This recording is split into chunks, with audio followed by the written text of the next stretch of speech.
The current rack that you're using with Enrique, it's a pretty involved setup. What kind of inspiration did you get to choose that type of design?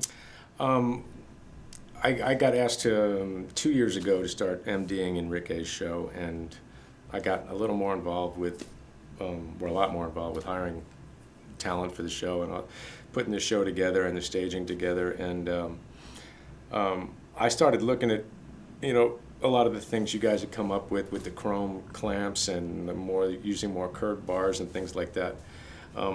I also, I wanted to do something different but functional and not too over the top. I had seen a lot of, crazy, curved bars coming over from the top, which look awesome, but however, that's not really what Enrique is. He's more of a,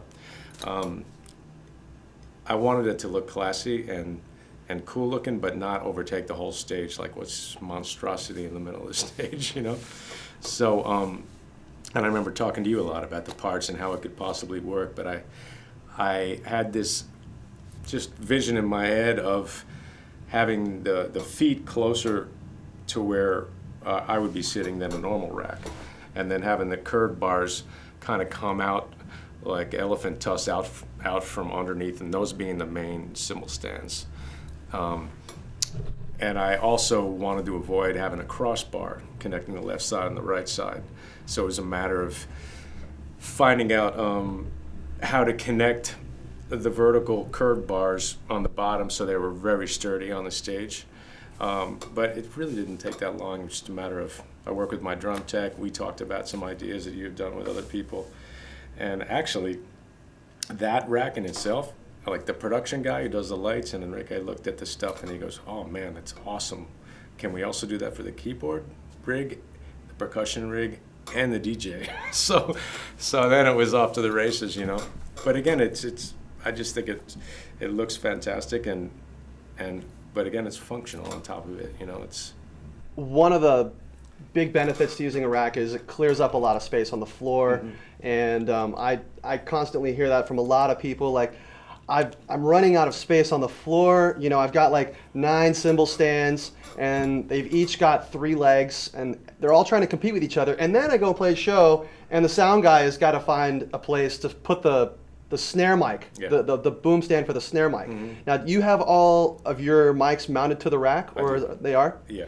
And I bet your sound guy just loves it. Yeah, he loves it. And we didn't have the overheads on the rack at first, but then we ended up mounting those to one of the outer curved bars, and we did not have any problems with rattling or isolation through the mics, which you could sometimes have, attaching clip-on stuff. But all the mic stands and attachments, even the bass drum, we had an arm come out of the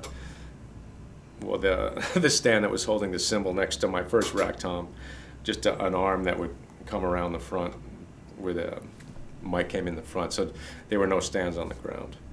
And it looks cool, but I also I don't like to get too carried away with the looks of things if it's more just about the look and it's just trying to be clever, but that's really what turns me on about the whole thing. It looks fantastic, and it makes musical sense, it makes technical sense, and I mean, to me, that's why you guys are doing so well with it, But and then Modern Drummer, and they got interested in it, people taking pictures of it, and we're like, "Well, hey, look at this. This thing kind of taking on a life of its own, so."